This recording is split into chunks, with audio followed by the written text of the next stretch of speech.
네, 안녕하세요. 저는 덴티스트 치과 통합치아과 전문의 한상윤 원장입니다. 네, 오늘은 치주염으로 인해서 젊은 환자분의 모든 치아를 뽑고 전화기 임플란트를 한 치료 사례를 여러분들에게 설명드릴 건데요. 오늘 영상을 통해서 구강관리 중요성을 깨닫는 시간이 되었으면 좋겠습니다. 네, 오늘 여러분들에게 설명드릴 환자는 전체 임플란트를 하기에는 비교적 젊은 40대의 젊은 남성인데요. 이 환자분은 전체 치아가 흔들려서 내원하셨고 30대부터 이가 빠지기 시작했고 지금은 거의 다 흔들려서 저작 기능이 불가능한 상태에 내원을 하게 되었습니다. 그래서 제가 이 환자분께 왜 이렇게까지 치료를 안 받았는지 여쭤봤는데요. 일이 바쁘고 그리고 밤마다 술을 많이 마시고 해서 구강위생 관리를 덜 했다고 하셨습니다.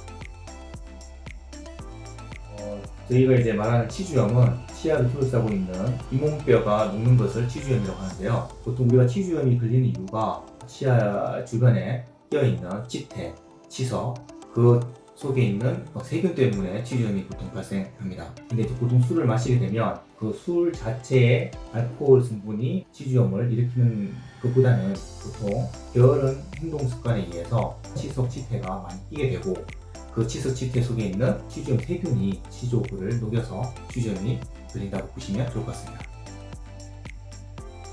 우리가 이제 보통 환자분들이 내원을 하시면 치주낭 검사라고 해서 치조골이 얼마나 녹았는지를 체크를 하고 그리고 치아의 그 모빌리티 동요도를 체크한 다음에 치아의 예후를 평가를 하게 되어 있는데 만약에 이제 예후가 치주염이 너무 심해서 치아의 동요도가 크고 더 이상 조작을 할 수 없을 때는 치아를 뽑는 치료를 제시해야 됩니다. 아까 앞에서는 파노라마 사진을 보았고요. 지금은 내원 당시 구강 상태를 구강 사진으로 찍은 부분인데요. 조금 보기 힘든 사진이지만 한번 잘 봐보시면 아래 치아 주변 뒤편을 보시면 치석들이 많이 이렇게 끼어 있고 그리고 치아가 일부도 부러져 있고 충치로 인해서 많이 부러져 있는 것도 보이고 그리고 치아의 각 윗부분을 보시면 다 충치가 생겨 있습니다. 그러니까 이 사진을 보시면 아시다시피 구강 관리가 잘 안 되어서 치아에 충치도 생기고 그리고 약해져서 부러지기도 했고 또 과거에는 이를 뽑은 흔적도 보이고 그리고 치아 주변에는 치태 치석들이 많이 껴서 뼈가 점점점 녹아내리고 있는 것을 확인할 수 있습니다. 그래서 이것을 우리가 보통 치주염이라고 하는데요. 치주염이 생기면 치아를 둘러싸고 있는 잇몸뼈가 녹고 그 잇몸뼈가 녹음으로 인해서 치아가 흔들려서 더 이상 저작을 할 수 없게 됩니다.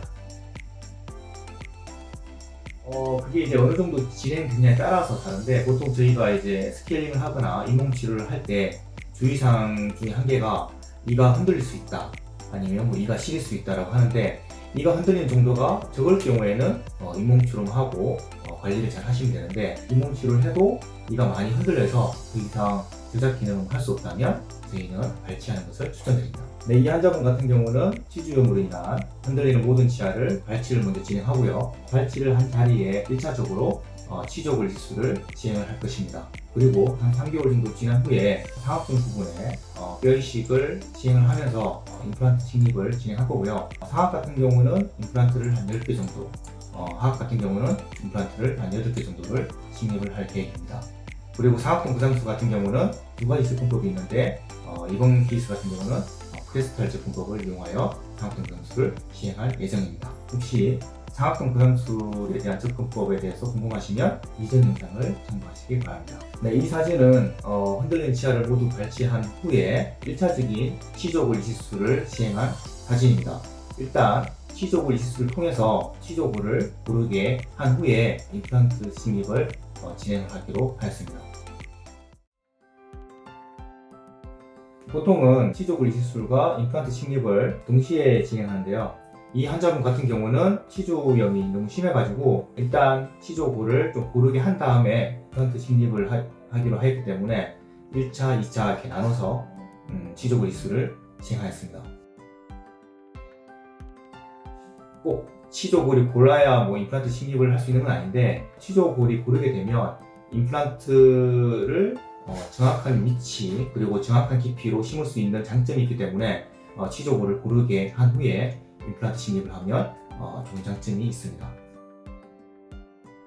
환자분의 어떤 몸 상태에 따라서 다르긴 한데, 이 환자분은 이제 40대 남성이다 보니까 체력이 이제 받쳐줘서 한 번에 모두 발치하였고요.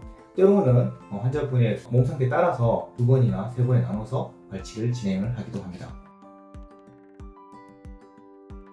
보통 그냥 일반적인 루틴이 있는데요. 보통 치조골 이식술을 한 다음에 잇몸뼈가 좀 단단해지는 그 기간이 보통 한 2개월에서 3개월 정도 소요가 됩니다.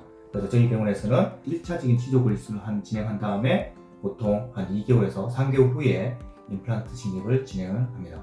네, 이 사진은 전체 임플란트를 식립한 사진입니다. 상하의 경우 10개 정도의 임플란트 픽처를 식립을 하고 상악동 분영술을 동시에 시행하였고요. 하악 같은 경우는 8개의 임플란트 픽처를 식립을 하고 2차적인 치조골 이식술을 시행하였습니다. 보통 우리 치아 개수가 상, 하악 각각 14개씩 있는데, 우리는 이제 임플란트 브릿지식으로 였기 때문에 14개를 다 심지 않고 한 10개 정도를 심었습니다. 상악 같은 경우는 하악보다 골 밀도가 좀 낮습니다. 그래서 임플란트 뿌리 개수를 하악보다는 2개 더 식립을 하게 됩니다. 보통 우리가 잇몸뼈가 안 좋아서 임플란트를 못 심는다고 할 정도는 치조골이 완전히 없는 거고요. 보통 우리가 이제 잇몸뼈의 강도가 조금 약하고 치아가 큰 경우에는 임플란트의 그 하부 구조 픽처가 많으면 많을수록 유리하기 때문에 임플란트 뿌리를 많이 심게 됩니다. 이 환자분 같은 경우는 임플란트 픽처는 저희 병원에서 가장 많이 심는 오스템 임플란트를 식립을 하였고요. 그리고 상부에 지대주는 기성보다는 커스텀 어버터를 사용하였고, 그리고 보철은 지르코니아를 사용하여 보철을 완성하였습니다. 나중에 결국 저희가 이제 보철을 올릴 때 ISQ라는 볼 융합도를 객관적으로 측정하고 보철을 올리는데요. 이 환자분 같은 경우는 한 3개월 후에 보철을 올렸습니다. 이 사진은 임플란트 식립 후에 3개월이 지난 후에 보철을 세팅한 사진인데요. 여기 파노라마 사진을 보시다시피 상악동 부분, 그리고 하악의 치조골 이식술을 진행한 부분, 뼈가 잘 차오른 것을 확인을 할 수가 있습니다. 그리고 전체 치료 기간은 한 6개월 정도 소요되었고, 전체 내원 횟수는 한 8회에서 10회 정도 내원을 한 걸로 알고 있습니다. 네, 이 정도면 뭐 최소 횟수라고 볼 수 있습니다.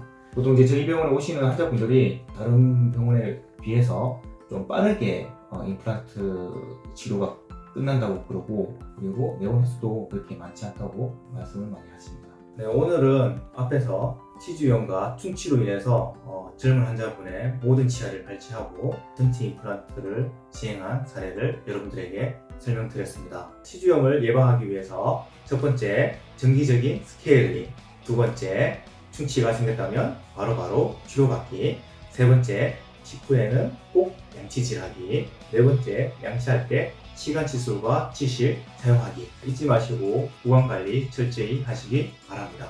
감사합니다.